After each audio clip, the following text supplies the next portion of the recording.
ഹരേ രാമ രാമ രാമ ഹരേ ഹരേ. ഹരേ കൃഷ്ണ കൃഷ്ണ കൃഷ്ണ ഹരേ ഹരേ. സച്ചിദാനന്ദരൂപായ വിശ്വോത്പത്യാദിഹേതവേ താപത്രയ വിനാശായ ശ്രീകൃഷ്ണായ വയം നമഃ. എല്ലാ സജ്ജനങ്ങൾക്കും നമസ്കാരം.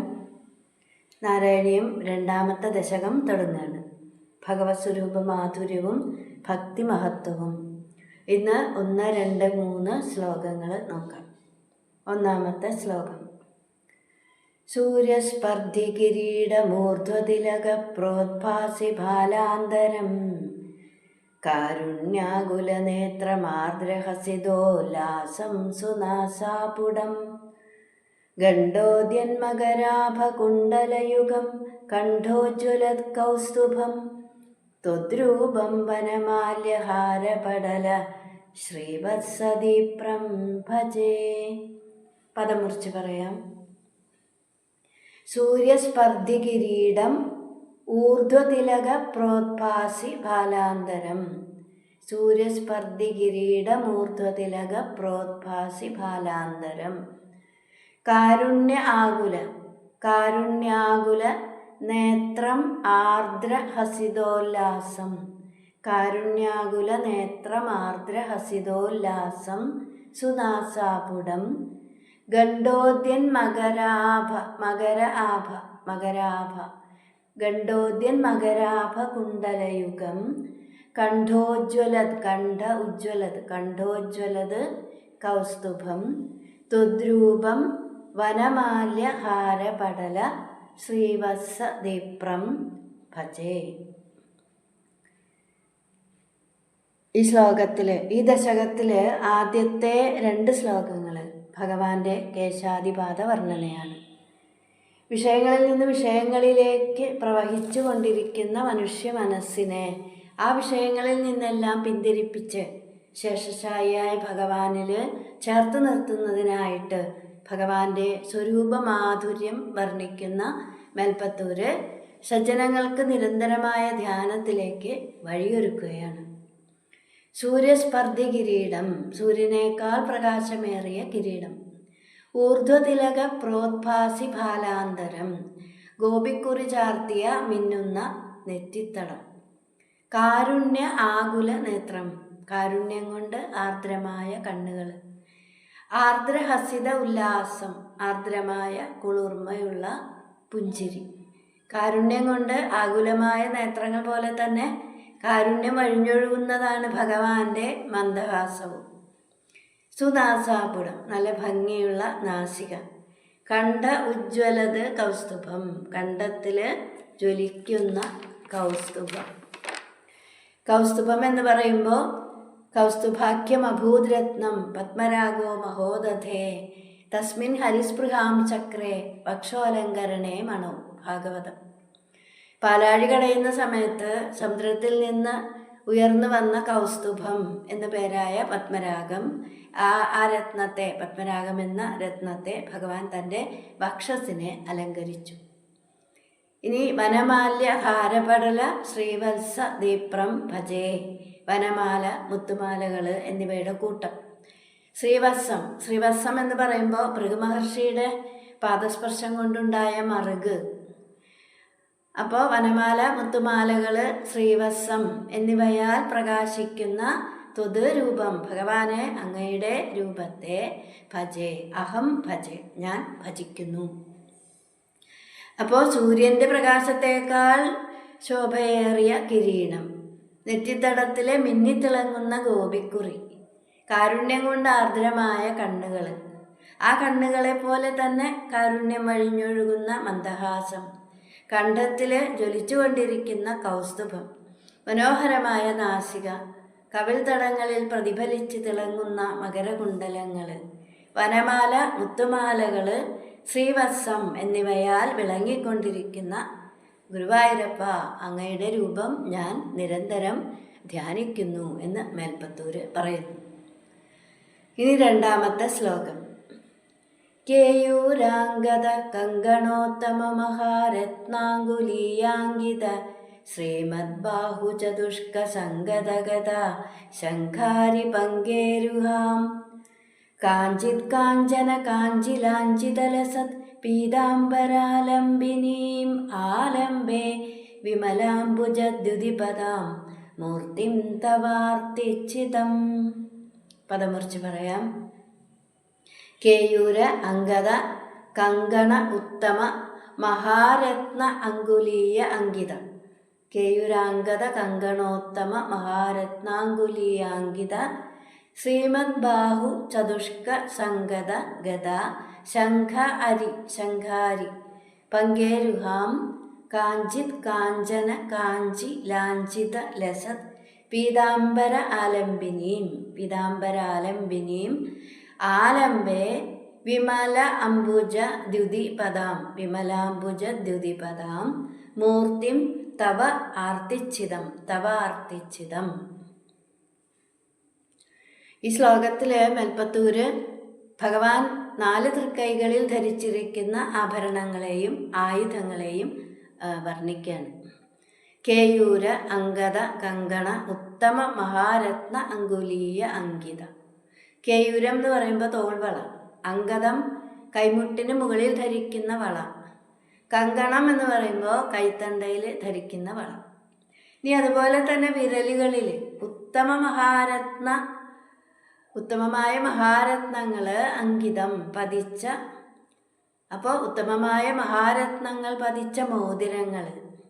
ശ്രീമദ് ബാഹു ചതുഷ്ക സംഗത, ശ്രീമത്തായിട്ട് ഐശ്വര്യപൂർണമായ ബാഹു ചതുഷ്ക 4 തൃക്കൈകളിലും സംഗത ചേർന്നിരിക്കുന്ന ഗദ ശംഖാരി പങ്കേരുഹാം കൗമോദകി എന്ന ഗദ, പാഞ്ചജന്യം എന്ന ശംഖ്, അരി എന്ന് പറഞ്ഞാൽ ചക്രം, സുദർശന ചക്രം, താമര എന്നിവയും ഇനി കാഞ്ചന കാഞ്ചി ലാഞ്ചിത ലസത്ത് സ്വർണനിർമ്മിതമായ കാഞ്ചി അരഞ്ഞാണം, പൊന്നരഞ്ഞാണം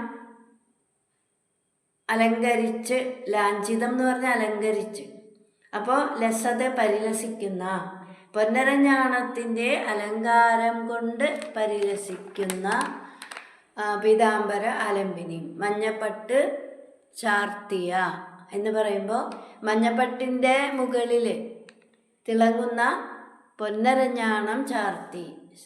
ഇനി അതുപോലെ തന്നെ സകല ദുഃഖങ്ങളെയും ഇല്ലാതാക്കുന്ന ആർത്തിച്ഛിതം, സകല ആളുകളുടെയും ദുഃഖത്തെ ഇല്ലാതാക്കുന്ന വിമല അംബുജദ്യുതിപദാം, നിർമ്മലമായ താമരപ്പൂ പോലെ ശോഭിക്കുന്ന തൃപാദങ്ങളോടുകൂടിയ കാഞ്ചിത്തവ മൂർത്തിം, അനിർവചനീയമായ അങ്ങയുടെ രൂപത്തെ ആലംബേ ആശ്രയിക്കുന്നു, അഹം ആലംബേ ഞാൻ ആശ്രയിക്കുന്നു. അപ്പോൾ മേൽപ്പത്തൂർ പറയാണ്, കേയൂരങ്ങൾ, അംഗതങ്ങൾ, കങ്കണങ്ങൾ, അതുപോലെ തന്നെ ഉത്തമമായ മഹാരത്നങ്ങൾ പതിച്ച മോതിരങ്ങൾ എന്നിവയാൽ അലങ്കരിക്കപ്പെട്ട ശ്രീമത്തായ 4 തൃക്കൈകളിൽ ഗദ, ശംഖ്, ചക്രം, താമര എന്നിവയൊക്കെ ധരിച്ച, പൊന്നരഞ്ഞാണം അലങ്കരിച്ച് പരിലസിക്കുന്ന, മഞ്ഞപ്പട്ട് ചാർത്തിയ, സർവദുഃഖങ്ങളെയും ഇല്ലാതാക്കുന്ന, താമര പോലെ ശോഭിക്കുന്ന തൃപാദങ്ങളോടുകൂടിയ,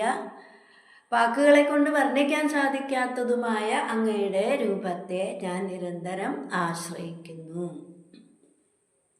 ഇനി 3-ാമത്തെ ശ്ലോകം.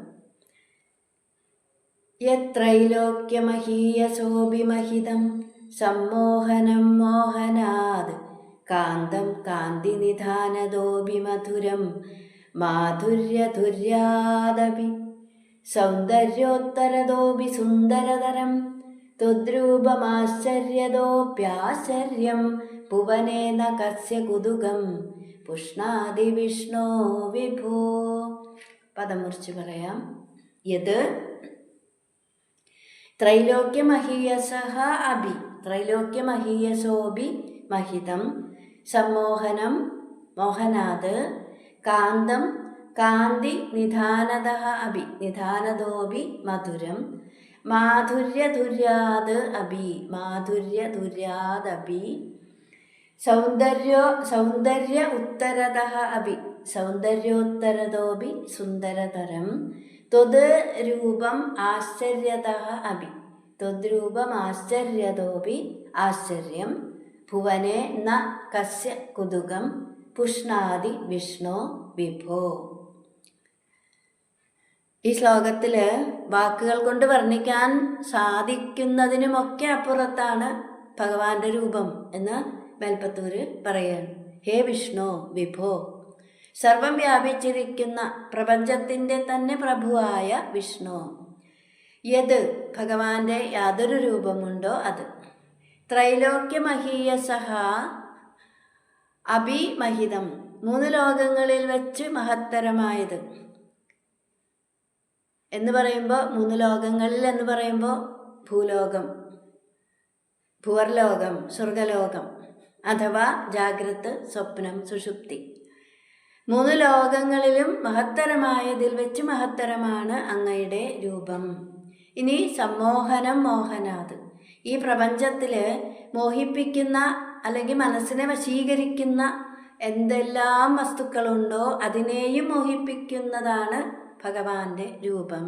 അതായത് മോഹിപ്പിക്കുന്ന സകല വസ്തുക്കളേക്കാൾ മോഹനമാണ് ഭഗവാന്റെ രൂപം. കാന്തി നിധാനത അഭി കാന്തം, കാന്തി നിധാനത അഭി കാന്തം, തേജോനിധിയായതിനേക്കാൾ തേജസ്വിയായത്. കാന്തി നിധാനത എന്ന് പറഞ്ഞാൽ കാന്തിയുടെ ഇരിപ്പിടം, പ്രകാശത്തിൻ്റെ ഇരിപ്പിടം.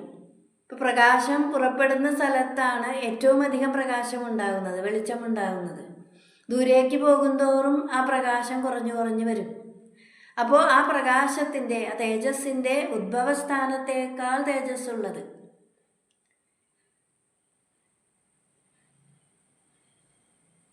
കാന്തി നിധാനത, കാന്തി നിധാനത അഭി കാന്തം. ഇനി മാധുര്യധുര്യാത് അഭി മധുരം, മാധുര്യധുര്യാദഭി മധുരം, മധുരതരമായ എല്ലാ വസ്തുക്കളേക്കാൾ മധുരമുള്ളത്. സൗന്ദര്യ ഉത്തരത അഭി സുന്ദരതരം, സൗന്ദര്യമുള്ള സകല വസ്തുക്കളേക്കാൾ സുന്ദരമായത്. അല്ലേ ഭഗവാന്റെ രൂപം. ആശ്ചര്യത അഭി ആശ്ചര്യം, ആശ്ചര്യപ്പെടുത്തുന്നതിനേക്കാൾ ആശ്ചര്യം എന്ന് പറഞ്ഞാൽ പ്രപഞ്ചത്തിൽ അത്ഭുതപ്പെടുത്തുന്ന എന്തെല്ലാം വസ്തുക്കളുണ്ടോ അതിനേക്കാളൊക്കെ ആശ്ചര്യമായിട്ടുള്ളതാണ് ഭഗവാന്റെ രൂപം. അങ്ങനെയുള്ള അങ്ങയുടെ രൂപം ഭഗവാനെ അങ്ങയുടെ രൂപം കാണുമ്പോൾ, അങ്ങനെയുള്ള അങ്ങയുടെ രൂപം കാണുമ്പോൾ ഭുവനെ കസ്യ കുതുകം ന പുഷ്ണാതി, ലോകത്തിലെ ആർക്കാണ് കൗതുകം തോന്നാത്തത്. അപ്പോൾ ഭഗവാന്റെ രൂപം അവർണ്ണനീയമാണ്. എന്തിനോടൊക്കെ ഉപമിച്ചാലും അതിൻ്റെയൊക്കെ അപ്പുറത്താണ് ആ രൂപം, അനുപമിതം, ഒന്നിനോടും ഉപമിക്കാൻ സാധിക്കാത്തതാണ്. അത്രയ്ക്കും സുന്ദരമായ അങ്ങയുടെ രൂപം കാണുമ്പോൾ ആർക്കാണ് കൗതുകം തോന്നാത്തത്, ആർക്കാണ് ആനന്ദമുണ്ടാകാത്തത് എന്ന് മേൽപ്പത്തൂര് ഭഗവാനോട് ചോദിക്കുന്നു. ഹരേ കൃഷ്ണ.